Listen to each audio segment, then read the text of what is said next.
नमस्कार, मैं हूं रवि केंद्रा। एचएनएम पर खास मुलाकात देख रहे हैं आप। हमारे साथ आज खास मेहमान हैं कांग्रेस के प्रदेश अध्यक्ष करण महाराज जी। महाराज जी, आपका बहुत स्वागत है नमस्कार। एचएनएम पर। Thank you. महाराज जी, क्योंकि आप कांग्रेस के मुखिया के तौर पर प्रदेश में लंबे समय से काम कर रहे हैं और कांग्रेस को आगे बढ़ाने की कोशिश कर रहे हैं, ऐसे में क्योंकि कांग्रेस में बहुत सारी चीज़ें ऐसी हुई कि हम कह रहे हैं कि कांग्रेस उतने अच्छे दौर से नहीं गुजर रही है। उसमें एक बात ये मानी जाती है कि चुनाव में फतेह हासिल न करना और लगातार भारतीय जनता पार्टी का जीतना। लेकिन आप अपनी पार्टी को किस तरीके से मजबूत कर रहे हैं, क्योंकि 2027 के चुनाव भी हमारे अब करीब हैं? देखिए, आपकी आधी बात से इत्तेफाक रखता हूँ, आधी से नहीं। एक तो हम हारे नहीं हैं। आप देखिए कि ये पहली बार हुआ है कि कोई विपक्ष की पार्टी बाई इलेक्शन जीती है। हम 2 इलेक्शन जीते हैं, हरिद्वार और बद्रीनाथ। केदारनाथ में भी हमने 50% से ज़्यादा अपना वोट शेयर बढ़ाया है। और ये इंडियन हिस्ट्री में पहली बार हुआ कि कोई पार्टी 50% वोट बढ़ाए और उसके बाद चुनाव हार जाए। बहुत सारे उसके कारण हैं। 5000 के आसपास वोट हमारे काटे गए, 8000 वोट जुड़ गए। केवल 4 महीने में वो 8000 नए वोट कहाँ से आए?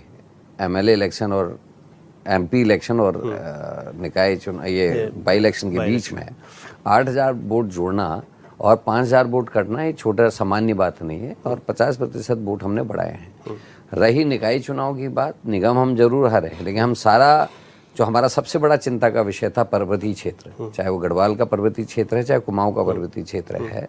आप अगर देखें, हम 16-17 के चुनाव में हम बमुश्किल 3 सीटें पहाड़ से जीते थे, 11 में से। बाकी उधम सिंह नटवर का शेयर था। और अभी भी जो 18-19 सीटें हैं उसमें 12 सीटें हमारी मैदानी है। अगर आप नैनीताल में भी अगर हल्द्वानी को मैदान मान लें तो 12 सीटें लगभग हमारी मैदान से हैं। पर्वतीय क्षेत्र में दिक्कत थी और इस बार हम पूरा पर्वतीय क्षेत्र जीते हैं। हम नैनीताल जीते हैं, हम भीमताल जीते हैं, हम भवाली जीते हैं, हम रानीखेत जीते हैं, दोराहाट जीते हैं, गौचर जीते हैं, गैरसैंण जीते हैं, जोशीमठ जीते हैं, पुरोला जीते हैं। तो ये मतलब कुछ उदाहरण दे रहा हूँ। तो मेन जो मैक्सिमम सीट्स थी पहाड़ की वो हम जीते हैं। अगर बीजेपी 5 जिलों को हटा दे, उधम सिंह नगर, पौड़ी, टिहरी, चंपावत और यूडियन देहरादून, तो अगर इन 5 जिलों को हटा दे तो बीजेपी का बचता क्या है? बीजेपी बमुश्किल इसके अलावा 4 या 5 सीट जीती है। तो कांग्रेस अगर इस नज़र से देखे, हम 7 जिलों में भारी बहुमत से बीजेपी से आगे रहे हैं या हमारे सपोर्टेड लोग आगे रहे हैं। तो ये कहना, एक परसेप्टिव बनाना कि कांग्रेस हारी है, ये गलत है। जो सत्यता है उसको स्वीकार करना चाहिए। ठीक है। जिस तरीके से अभी प्रदेश में बहुत सारे ज्वलंत मुद्दे हैं, मैं चाहूंगा कि खास इस मुद्दों पर हम बात करें। मदरसों पर एक बहुत बड़ी कार्रवाई सरकार कर रही है। 140-50 के आसपास ये आंकड़ा पहुंच गया। सरकार ये कहती है कि 500 के करीब हो सकते हैं। ये मदरसों की कार्रवाई को कांग्रेस किस तरीके से देख रही है कि मदरसे अवैध हैं, सरकार कह रही है अवैध को छोड़ेंगे नहीं, वैध को छेड़ेंगे नहीं? देखिए, इसमें थोड़ा गौर करने की जरूरत है। एक तो सरकार की नीयत क्या है, दूसरा हरीश रावत जी का एक बयान, और कुछ लोगों ने मुझे भी बताया कि कई मदरसे ऐसे हैं जिन्होंने अप्लाई किया था, उनके कागजात पूरे होने के बावजूद भी 4-4, 5-5, 6-6 सालों से उनके कागजों को स्वीकृति नहीं मिल रही है। दूसरा, कार्रवाई का समय। मार्च अप्रैल में सबको पता एग्जाम होते हैं, फाइनल एग्जाम्स। इस समय क्यों? वो जो बच्चे वहाँ ऑलरेडी पढ़ रहे हैं उनका तो कोई दोष नहीं है। जो शिक्षण संस्थानों पर नजर रखते हैं, ये इतने समय तक क्या कर रहे थे? दूसरी बात। तीसरी बात, शिक्षा के उन्नयन का उद्देश्य है या बीजेपी जो है हिंदू और मुसलमान का नैरेटिव सेट करना चाह रही है? अगर शिक्षा के उन्नयन का मामला है तो फिर केवल मदरसे क्यों? हर शिक्षण संस्थान की जांच होनी चाहिए। और दूसरा, मेरा ये कहना है सरकार से कि आपने एक जियो जारी किया, एक आपने पत्र जारी किया जिसमें आपने प्राइवेट स्कूल्स को कहा कि सीसीटीवी कैमरे, स्वच्छ पानी, शौचालय और बाउंड्रीज और कुछ अन्य चीजें। आप सरकार ये बताए, आंकड़ा पेश करे कि कितने उनके ऐसे विद्यालय हैं जिनमें अभी भी बाउंड्री नहीं है, शौचालय नहीं है, पेयजल के कनेक्शन नहीं है, सीसीटीवी कैमरे तो हैं ही नहीं। तो शिक्षा के उन्नयन के लिए है तो एक समग्र सोच के साथ सबको साथ लेने के चलने की जरूरत है। और ये देश के भविष्य का निर्णय करने की क्षमता इन्हीं विद्यालयों में, इन्हीं मदरसों में, इन्हीं कॉलेजेस में है। तो मेरा ये मानना है कि शिक्षा का स्तर अगर ठीक करने की नीयत है तो कोई हर्ज नहीं। ठीक है, लीगल होता है, इलीगल इलीगल होता है, लेकिन वो फिर केवल मदरसे क्यों? आप कह रहे हैं कि जो भी इलीगल है उन तमाम चीजों पर कार्रवाई कार्रवाई होनी आप- चाहिए और उन अधिकारियों के ऊपर भी कार्रवाई होनी चाहिए जिनके पास वर्षों से कागज या फाइल पड़ी है, उन्होंने कार्रवाई नहीं की। उन अधिकारियों को भी चिन्हित किया जाना चाहिए, उनके खिलाफ भी कार्रवाई होनी चाहिए। बिल्कुल। अच्छा, एक बहुत लंबा वक्त हो गया प्रदेश में, हम लोग लगातार कह रहे थे कैबिनेट विस्तार होगा, अब तो 5 पद खाली हैं और हाल ही में प्रेमचंद अग्रवाल का इस्तीफे के बाद इसके अटकलें और ज़्यादा तेज हो गई, लेकिन फिर से वही सन्नाटा पसर गया है। क्या कारण मानते हैं आप? ये तो ठीक है कि कैबिनेट मंत्री होंगे तो विकास होगा और कैबिनेट मंत्री नहीं है तो विकास पर प्रभाव पड़ता है, इस बात को सभी मानते हैं, मानना भी चाहिए। क्या कारण क्या हो सकता है कि भारतीय जनता पार्टी में कैबिनेट विस्तार नहीं हो पा रहा है? देखिए, अंदर की खींचतान है, कांग्रेस की बहुत खिंचाई होती है मीडिया में और हर जगह, लेकिन बीजेपी के अंदर क्या चल रहा है इसको कोई नहीं देख रहा है। अगर इतना आसान होता बीजेपी के लिए तो इतने वर्षों से पद खाली नहीं रहे। तो एक लॉलीपॉप है जो दूर से दिखाया जाता है कि 13 नंबर आ सकता है, इसलिए ताकि कोई विद्रोह ना हो, कोई कुछ बोल ना दे। और सबसे बड़ा नुकसान तो जनता को भुगतना पड़ रहा है क्योंकि डिलीवर नहीं हो रही चीज़ें। और एक नुकसान और है, अगर आप ध्यान दें पिछले कई वर्षों से सोमवार के दिन विधानसभा में प्रश्नकाल नहीं चलता। सोमवार को या तो विधानसभा नहीं बुलाई जाती तो कॉन्डोलेंस होती है या फिर राष्ट्रपति का या राज्यपाल का अभिभाषण। और सोमवार का दिन नियत कर रखा है मुख्यमंत्री से संबंधित विभागों, तो जितने मंत्री ने सारे विभाग मुख्यमंत्री में नियत है, तो नो क्वेश्चनेबल है ही नहीं, मतलब कोई क्वेश्चन उठ ही नहीं सकता उन विषयों पे क्योंकि क्वेश्चन आर होता नहीं है। तो एक बचने की भी एक प्रक्रिया के रूप में मैं इसको देख रहा हूं कि मुख्यमंत्री से संबंधित विभागों के ऊपर प्रश्न नहीं होंगे तो आप तक वो प्रश्न नहीं आएंगे, जनता के अनसुलझे सुलझे प्रश्न रह जाएंगे और सरकार बचते हुए निकल जाएगी। लेकिन फिर भारतीय जनता पार्टी कहती है कि हम ना दायित्वधारियों का अभी तक कोई लिस्ट आई ना कैबिनेट विस्तार है, लेकिन सब कुछ ठीक चल रहा है, कहीं से कोई विरोध के सुर नहीं है। और ये वो कहते हैं ये सिस्टम है पार्टी का। देखिए, विरोध पार्टी मतलब खुलकर तो नहीं है ना, पार्टी के अंदर कैसे नहीं है। प्रदेश के पूर्व मुख्यमंत्री वर्तमान में हरिद्वार के सांसद लोकसभा में खनन का मामला उठाते, ये नहीं है। उनके यहाँ डिक्टेटरशिप है, लोकतंत्र नहीं है। वहां जो कुछ कहता है उसको बाहर फेंक दिया जाता है। अडवाणी जी और मुरली मनोहर जोशी को घर बैठा दिया साहब, तो वहां लोकतंत्र नहीं है। और दूसरा मेरा ये कहना है कि अल्टीमेटली भुगत जनता रही है। इतने अपराध हो रहे हैं, मंत्री बेलगाम हो रहे हैं, मुख्यमंत्री कहता है मुख्यालय नहीं छोड़ेंगे और दूसरे प्रदेशों में कार्यक्रम कर रहे हैं। किसी के ऊपर हाई कोर्ट निर्देश दे दे रहा है कि सीबीआई की जांच होनी चाहिए। आय से अधिक संपत्ति के मामले में सरकार जो दस्तावेज देना है वो नहीं दे रही है, और अगर उस एवरेज में अगर कोर्ट कुछ डिसीजन ले रही है तो कहा जा रहा है कि साहब क्लीन चिट दे दी। बेशर्मी की हद हो रही है। और कुपोषण के मामले 430 करोड़ रुपया खर्च करके कुपोषण के मामले जो है 2.5% बढ़ रहे हैं, तो प्रदेश में अच्छा क्या हो रहा है? महिला अपराध में हम पहले स्थान पे चले गए भाई चंद्रा जी। तो ये लक्षण कम से कम प्रदेश के लिए ठीक नहीं है। अभी चारधाम यात्रा की शुरुआत होगी 30 अप्रैल से। इससे पहले जो केदारनाथ से विधायक हैं भारतीय जनता पार्टी की, हाल ही में जीती बाई इलेक्शन में, उन्होंने कहा कि गैर हिंदुओं के प्रवेश पर यहाँ पर वर्जित होना चाहिए। तो ये कौन से गैर हिंदू हैं जो कि केदारनाथ जाना चाहते हैं? देखिए, इस बात में एक बात तो स्पष्ट है कि जब मैडम विधायक बनी, उन्होंने एक शपथ ली, देश की एकता और अखंडता को अक्षुण्ण रखूंगी जी, संविधान का पालन करूंगी। उन्होंने अपने शपथ का उल्लंघन किया, उनको इस्तीफा देना चाहिए। और जितने इस प्रदेश में या देश में बुद्धिजीवी हैं, उन सबको उनका विरोध करना चाहिए, उनके खिलाफ बात करनी चाहिए।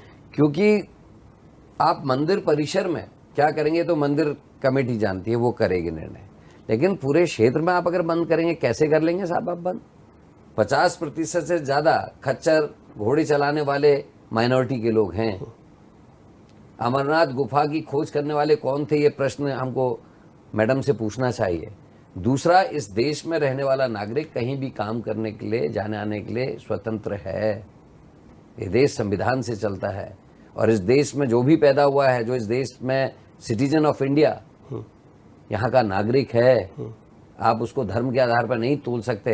ये कानून विरुद्ध है और ऐसी सरकारों को धिक्कार है जो कानूनों का पालन नहीं कर सकते, राजधर्म का जो पालन नहीं करते। अटल बिहारी वाजपेयी जी ने इतनी बड़ी बात कही थी, इनके बड़े नेता हैं, उसका पालन हर मुख्यमंत्री को करना चाहिए, मेरा ऐसा मानना है। और मैं जान रहा हूं कि इस प्रदेश में बेलगाम बीजेपी के नेता हो गए हैं, उनके ऊपर कार्रवाई या उनको हिदायत कम से कम पार्टी के शीर्ष नेतृत्व को देनी चाहिए, क्योंकि आप जब तक सत्ता में नहीं, आप क्या कह रहे हो, इलेक्शन में आप क्या कह रहे हैं, अलग चीज़ है। लेकिन जब आप सरकार में आते हैं तो सारे नागरिकों की सुरक्षा, सारे नागरिकों को उनके अधिकारों को प्रदान करना और उनके कर्तव्यों का भान कराना, ये सरकार का कर्तव्य होता है। और मुझे लगता है इन दायित्वों का निर्वहन सरकार ठीक से नहीं कर रही। अच्छा, आपने हालांकि कहा कि पार्टी ठीक है, अच्छे हम ये नहीं कह सकते कि चुनाव में, क्योंकि आपने कहा कि जो पालिकाएं हैं, नगर पंचायतें हैं, उन्हें बहुत अच्छा प्रदर्शन निस्संदेह रहा है। ठीक है, नगर निगमों में प्रदर्शन नहीं रहा। इसी बीच राहुल गांधी जी एक बयान देते हैं, उन्होंने कहा कि स्लीपर सेल है, जो वहाँ जाना चाहता है वहाँ चले जाए, जो यहाँ रहना चाहता है यहाँ रह जाए। और उत्तराखंड कांग्रेस में भी तमाम आपके ही पार्टी के लोगों ने इस बात को स्वीकारा है कि ऐसे लोग हैं। अगर ऐसे लोग हैं तो ये तो आपके लिए बड़े नासुर हैं, तो इन पर कैसे कार्रवाई करेंगे आप लोग? और जो लोग खुद छोड़ के जा रहे हैं, मथुरा जोशी जी जैसे चले गए, उनको आपने संगठन का इतना बड़ा जिम्मा दिया था, तो अभी भी क्या स्लीपर देखिए, सेल है? मथुरा दत्त जोशी जी का जहाँ तक सवाल है, उनके जाने का मुझे अफसोस है। वो एक निष्ठावान व्यक्ति थे और उनके अंदर कोई ऐसी बुराई नहीं थी। मैं तो साफ कहूँगा, मेरे से उन्होंने लंबा काम किया। लेकिन कई लोग ऐसे थे जिन्होंने बहुत सारे लाभ बीजेपी से लिए हैं, क्रशर्स किए हैं, क्रशर का कार्यकाल 10 साल करा लिया, अपने ऊपर लगे हुए जो उन पे अर्थदंड थे उनको माफ़ करवा लिया। वो अलग अलग चीज़ें हैं, बहुत सारे कारण हैं जाने के। और जहाँ तक रही राहुल गांधी जी की बात, ये बात आपको याद होगा 2022 में मैंने भी कही थी। और ऐसे लोग हैं जो मदद कर रहे हैं। अभी एक बैठक हुई दिल्ली में और उस दिल्ली की बैठक में कहा गया कि आप लोगों को एकता के साथ काम करना। हमने 20 तारीख को एक बैठक बुलाई और सौभाग्य से उसमें सारे बड़े नेता प्रदेश के उपस्थित थे और विधायक भी उसमें उपस्थित रहे। उसके बाद हमारा एक कार्यक्रम चल रहा है कुटुंब कांग्रेस, उसके तहत आदरणीय हरीश बिरमानी जी जो हमारे पूर्व महानगर अध्यक्ष हैं, उनके आवाज़ पे एक सहभोज का कार्यक्रम चला और उसमें भी सारे लोग उपस्थित थे। अचानक से कुछ लोगों के पेट में दर्द हुआ और उन्होंने कहा ये तो एकता का संदेश चले गया। आप जैसे अच्छे पत्रकारों ने दिखाया भी कि कांग्रेस में एक चेंज आया है और अब सारे लोग एक होके काम कर रहे हैं। तुरंत से एक पत्र जो है जारी कर दिया गया, पता नहीं कब का है, किसका है, कौन लिखा। तो ये चीज़ें राहुल गांधी जी की उस बात को पुष्ट करती हैं जो राहुल गांधी जी कह रहे हैं। अक्सर कुछ बड़े नेताओं के बयानों से चुनाव के नतीजे परिवर्तित होते हुए हमने देखे। तो राहुल गांधी जी जो भी कह रहे हैं अपने अनुभव के आधार पर सही कह रहे हैं। करण महाराज जी के साथ हमारी बातचीत लगातार जारी है। यहाँ पर एक छोटे से ब्रेक के लिए रुकते हैं।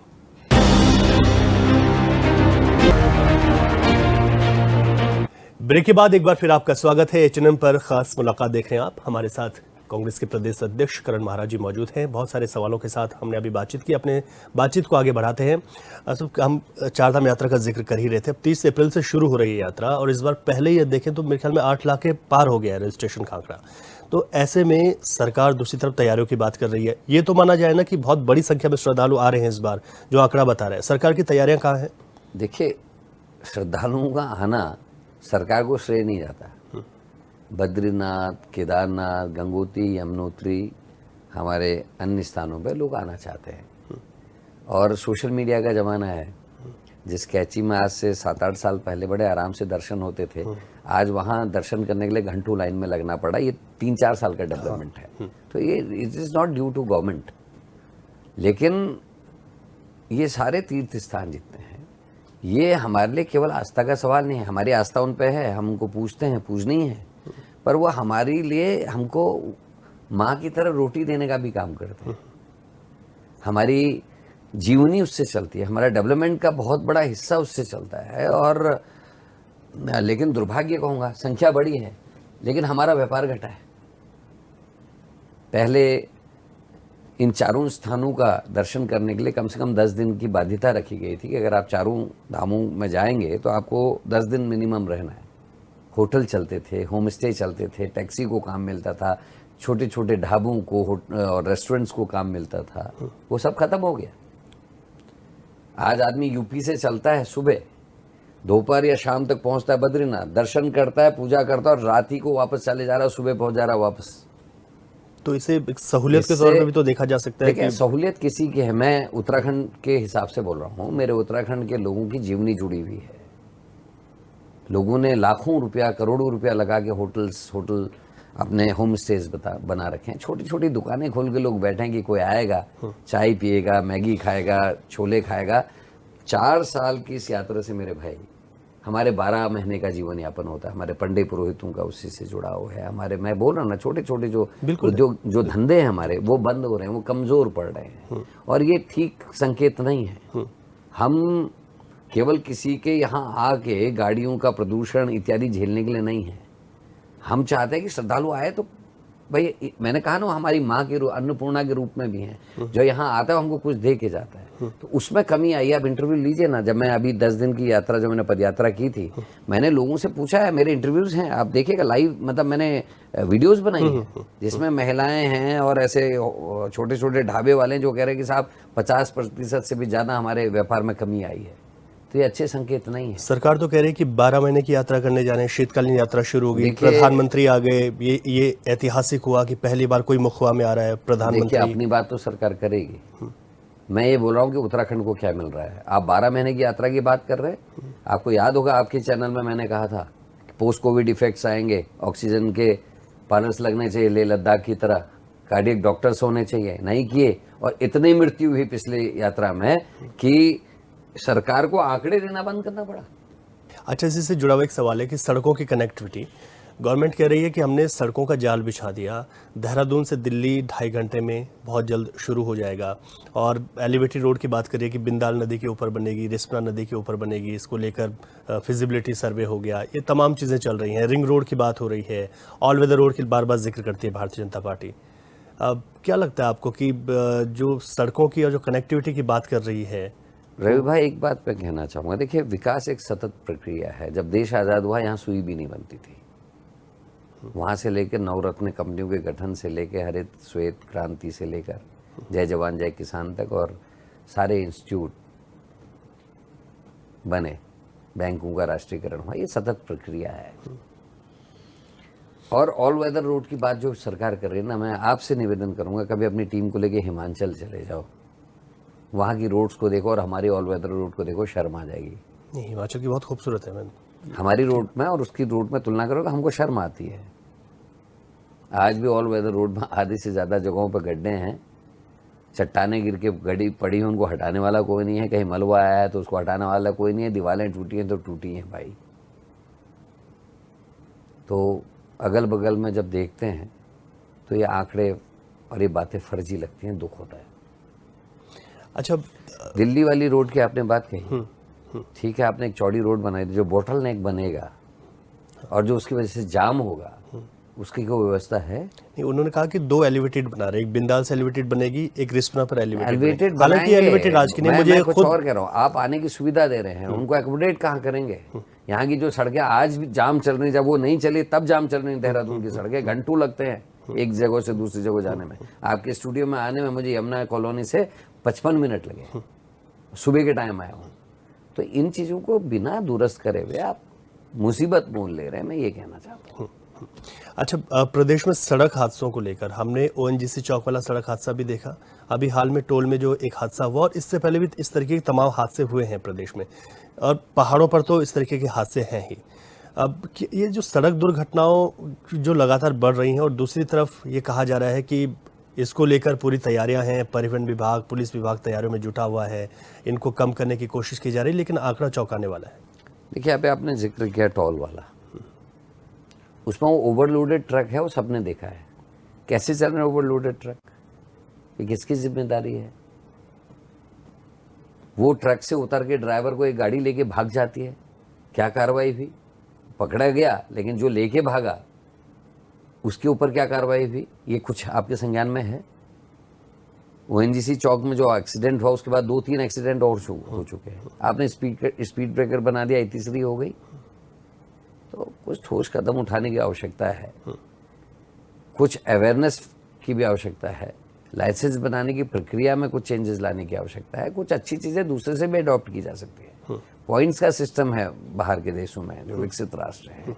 इतने पॉइंट्स अगर आपके कट गए तो उसके बाद आपका लाइसेंस रिन्यू नहीं होता, 5 साल 10 साल, कई चीज़ें उसमें नियम है। अगर इस तरीके के नियम बनेंगे, ट्रांसपेरेंसी होगी, अगर दलालों के माध्यम से अगर लाइसेंस, ड्राइविंग लाइसेंस नहीं बनेंगे, कितना कम से कम पढ़ा लिखा होना चाहिए आवश्यक हो जाए, तो ये चीज़ें कम की जा सकती है। और ओवरलोडिंग और इन चीज़ों को जब तक सरकार नहीं रुकवाएगी, स्पीड में चेक नहीं होंगे तो खाली स्पीड ब्रेकर बनाने से कुछ नहीं होगा।